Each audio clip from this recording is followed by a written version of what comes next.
So speed recording. For extension, on the video, nope. Wait. And in the video, nope. Anime balls deep. No,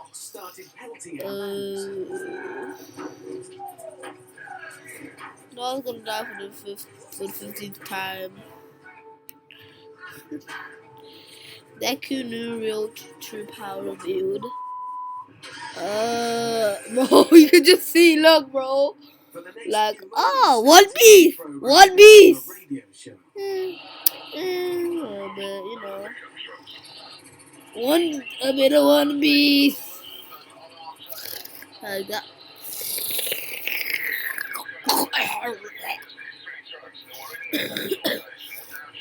Oh yeah! Game 3 made a new video! Oh, go down! Yes. 4-0! Wait, I already watched a bit. Imagine if manufacturing automation was simple. It's an invention. One platform. Shut! I dream. If you thought Clay dropping the mask was the biggest thing happening in Minecraft news this Woo! week, think again. Because today we've got expose on Steve. Yeah, that Steve. Turns out Steve's the latest in a long line of heartless oppressors, conquering lands, sucking out their resources, and then leaving them to die. How do we know this? Well, have you heard about the newest game, Minecraft Legends? No. The whole thing is pure propaganda. Whole bunch of lies. So, let me ask again, who's really going mask off now? Mojang? Me. Cannot deal that! Hello, Internet! Welcome to Game Theory, the show where we're still Let me read that. Copyright matpat, please serious. Yesterday, all my troubles seen so far are you! Matpat, your dad jokes. Seriously, Hello, Internet! Welcome to Game Theory, the show where we're still trying to bribe Mojang into telling us what's canon. And if people are asking, is that fact? Did that really happen? We're not saying that that's exactly what happened, but maybe it did. Do you think it did? What's it gonna take, Mojang? How many emeralds we talking about here? Because whatever it is, I will make it happen. You see, friends, today we're diving into the newest addition to the world of mining and crafting, the yet-to-be-released spin-off title, Minecraft Legends. An action strategy game that, based on the first few trailers, seems to be bursting at the seams with, say it with me now, lore! I mean, just look at this thing. You can see enemy mobs like zombies, skeletons, villagers, and are those baby creepers down there? All of them uniting together to follow a mythical hero leading the charge against an invading force of piglins. And looking at some of those pig people, it looks like they've been hitting the gym recently. What is going on with this game? Well, whatever it is, it seems important. You know those mysterious broken nether portals that you find out in the overworld? Half-filled frames of obsidian surrounded by magma, netherrack, and gold engulfed in flame? Minecraft proper never truly answers why they're there or how they get there, but it seems like the new game is gonna answer all of that. Within the first 40 seconds of the announced trailer, we see nether portals bursting up out of the ground, piglin armies charging through them ready for battle. And again, look at it, netherrack with gold detailing. They are the same thing. It's likely these nether portals got Wait. Look, golden, right? But a normal nether portal would be like beep, beep, beep. These have multiple gold. So this could be the gold one. These cannot be. The rack with gold detailing. They are the same thing. It's likely these nether portals got dismantled by the united overworld army who broke them up in an effort to prevent more piglin forces from charging on through. So right off the bat, this new... So you're saying this game is before, it's actually the story before Minecraft, like the prequel. Seems to be positioned as a critical linchpin for fleshing out the lore of Minecraft. If new mobs and backstory are one of the things that they're putting into the trailer alone, can you imagine what must be hiding in the game proper? I could spend hours poring over this thing frame by frame to find all its little secrets, except there's one teensy tiny little problem with that. They're all lies. Devs are refusing to tell us whether the game's canon or not. Quote from them, the mess. you'll take part in are neither fact nor fiction.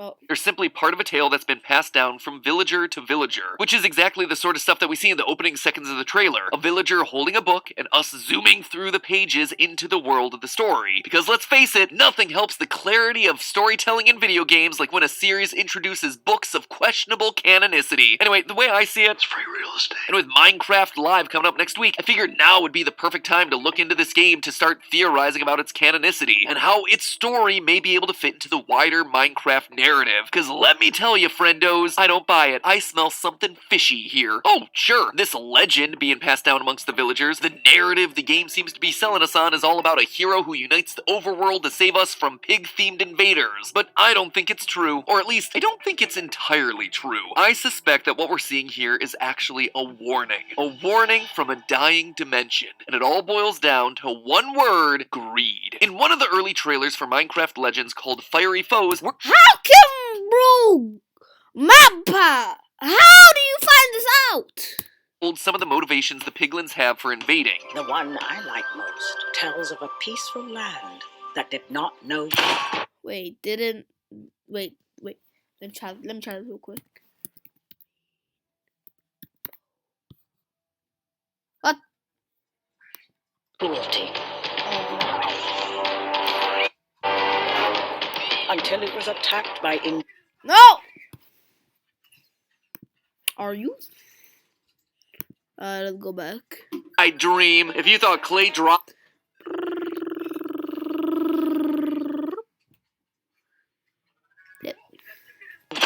cruelty.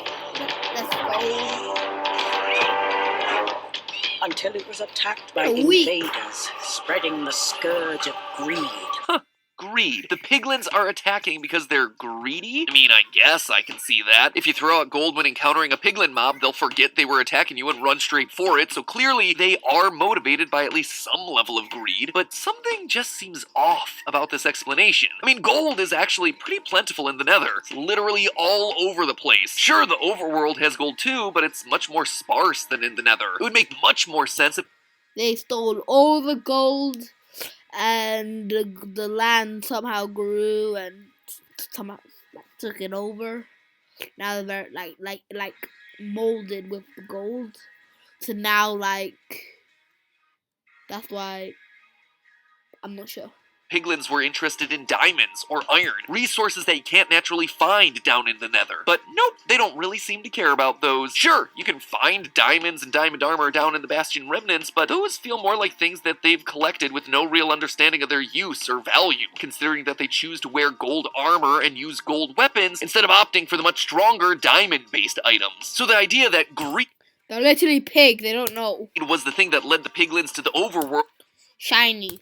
just doesn't make a lot of sense given what we know about their society. So if it's not that, then what could possibly be the reason for their invasion? Well, this isn't the first time that we've seen interdimensional invasion within the Minecraft universe. Maybe looking at that other instance, we can get a better idea of what's happening here in Legends. So come with me as we explore Minecraft's Dungeon Crawler, the very creatively titled Minecraft Dungeons. The main plot of Minecraft Dungeons focuses around the Orb of Dominance, a sentient object that's able to manipulate anyone around it. At the end of the main story, the Orb of Dominance is revealed to be the Heart of Ender, a creature of immense power that looks like you crossed an Enderman with a spider. Of course, we defeat it and send it back to its own dimension, but that's not where the story ends. In the game's DLC, Echoing Void, the player is tasked with collecting 6 eye I want to see the full game of Minecraft Ender, Dungeons. so that they can travel to the end to finish off the Heart of Ender for good. To do this, the player has to fight against Ender Scent, these lanky, hammer-armed, incredibly powerful versions of Endermen. But why have we never seen these things before? Are they just a construct for the game? A mob to fill out the roster of a new title? Or is there an actual lore reason they're here and not in Minecraft proper? Well, as I kept playing, I started to see that this was only the beginning. As we're all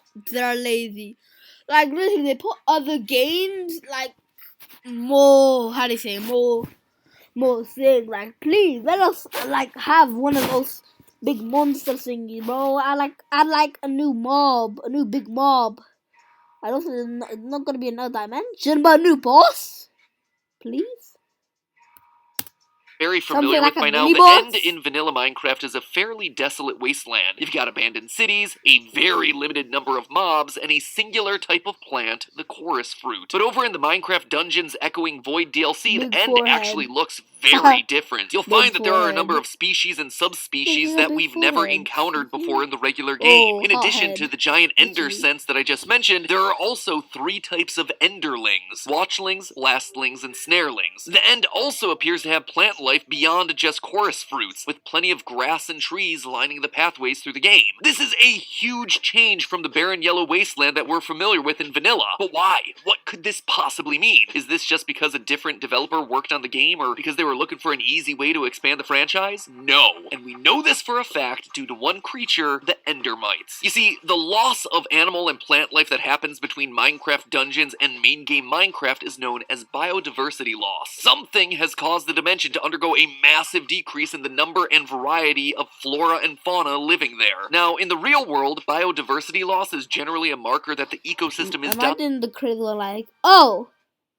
yeah, we did that. But like, they actually didn't intend it. Due to factors like global warming, natural disasters, or the 2 that I think that apply to the end, invasive species and overexploitation of resources. Let me give you an example of how these sorts of dominoes fall. Back in 1926, the last of Yellowstone National Park's wolf packs were killed off by employees, all as a part of an effort to reduce danger to humans that might be camping there. Good job, humans! Way to punish animals for the problems that we ourselves create. However, this set off a chain reaction of unintended consequences. By removing an apex predator from the ecosystem, suddenly the elk population exploded inside the park, and they began to overgraze. This then damaged the population of trees, which in turn lowered the number of birds that the area could support. It also made it so beavers were unable to properly build their dams, which caused higher levels of soil erosion along the riverbanks. The erosion and overgrazing impacted the plant life near the river that shaded the water, which combined with the lack of beaver dams raised the water temperature beyond what the local fish could tolerate. The ecosystem was in a death spin. The only thing to stop the downward spiral was a reintroduction of wolves back into the ecosystem. And this is what I suspect happened between Minecraft Dungeons and Minecraft. You see, if you've been watching our Minecraft theories for a while, Wow. you'll know that there That shows how much one action can affect. to suggest an invasive Something. species did indeed show up in the end. Us, humans, whatever you call the ancestors of Steve. I call them the ancient builders. As we've talked about in past theories, it's likely that the ancient builders, while on the run from some threat, like say the Warden or Wither, built an emergency portal to the end and then wound up getting stuck there. They were, whether intentionally or not, an invasive species to this new land. And since they had no way home, they had to start using local resources to Are we talking about Minecraft or Minecraft Legends now? survive. As we see in Dungeons, it's likely that when they first traveled to the end, Oh, now Legends. We're talking about both now. it was a thriving natural ecosystem. They began to build cities using the local resources, purple wood and purple blocks. There are also a number of new glowing blocks throughout Minecraft Dungeons and cities. And given that most of the fauna that we see here is bioluminescent, it's likely that those were the plants used in creating those lanterns. Hold on. What is that? So the fauna that we see here is bioluminescent. It's likely That's, I think, a mob of some kind. those were the plants used in creating those lanterns. All of this usage by the invasive species overtaxed the available resources, which in turn left the end to start its slow, painful death spiral. It also didn't help that the builders hunted down the race of ender dragons to near extinction in order to make their elytra. Again, this is something that I went much more in depth into in a past theory, so if you're a bit confused or you want That's just so small. Why would one pair of wings is 1, 2, 3, 4 elytras. detail, or you're just like, hey, prove it, matpat, that video's available for you right there. Well, Anyway, I guess just it's like the like a wolf packs in whole Yellowstone, when bunch you in eliminate there. an apex predator from an ecosystem, there's gonna be some unforeseen consequences. Some dominoes that tip over that you didn't see coming. And here, it's the endermites. You see, in the Minecraft Dungeons Echoing Void DLC, endermites are everywhere. They are literally crawling around the dimension. But in vanilla Minecraft, yeah, not so much. They only have a 5% chance of spawning when you throw an ender pearl. So what happened here? Well, I suspect that by killing the ender dragon, the ancient builders killed off the mites' only real predator in the dimension. And even worse, they probably gave them a massive feast. Hundreds of dead ender dragon carcasses that are all ready to be munched on, allowing the endermites to reproduce and multiply at a rapid rate. And when the ender dragon carcasses were all gone, well, mites are known to also eat plants, thereby leading the remaining fauna to be devoured by the bugs. But once that was gone, there was just nothing left but a wasteland. The endermites slowly began to die out just like everything else in the dimension. The only ones that were able to survive were those trapped in ender pearls, like the ancient insects that researchers are able to find trapped inside of amber here in the real world. The pearl is thrown and shattered in the game, setting free the ancient bug kept preserved inside. Which brings me back to the thing that started the whole theory in the first place, the piglins in Minecraft Legends. Because while Mojang is claiming that greed is the reason for their invasion, knowing what we know now about the end, we can start to piece together a different picture. Sure, greed might be the impetus for this invasion, but not piglin greed. In the trailer, we see piglins charging through the portal, except they aren't all piglins that we recognize. One of them is a massive, very intimidating looking piglin that seems to be what happens if you give a piglin brute some steroids. This shows us that, just like what happened with the end, the piglins and the nether also used to have itself a greater variety of subspecies. It also appears like the piglins may have been able to bring through a greater variety of hog-like mobs to assist them, which would explain the hoglins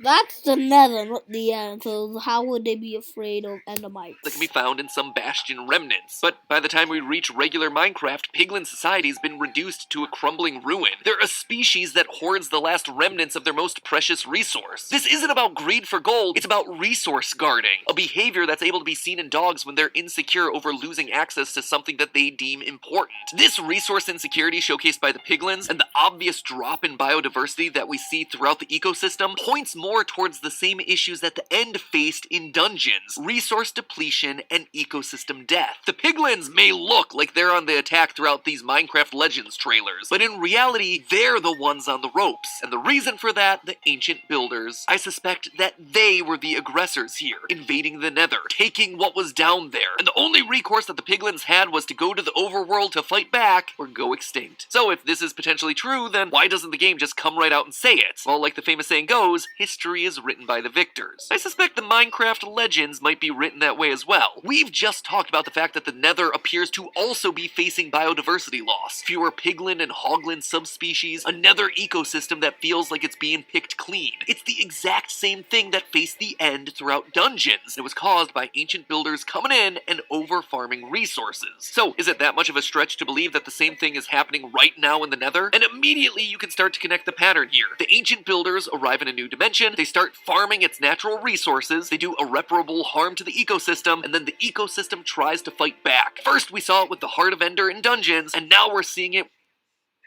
piglin invasion in Legends. So far, there hasn't been any indication that Legends will have us fighting in the nether, but I suspect that, at some point down the line in the DLC or something, we'll not only push the piglin army back, but we'll chase them all the way to their homes in the nether, and then finish the war off down there. In turn, we'll leave their bastions in ruins, the crumbling remains of a once great society laid waste by the armies of the overworld. And if that's the case, So basically, you just said like 4 minutes of endermites and all that, just for that to be pointless. But matpat, you be wild. You wild. Indeed, the reason that the world was decimated. Of course, we're not going to pass on the true reason to the villagers. The ancient builders would brand themselves as the heroes of this war, the underdogs, the ones that had to unite the overworld in order to fight the inhumane invaders from below the surface. And the villagers, safe in their healthy overworld with its abundant resources, wouldn't be any wiser. They'd just be blissfully ignorant of the truth, believing whatever they were told about the true reason these invaders were coming. It was greed. Sure, the pig-faced creatures wanted our gold.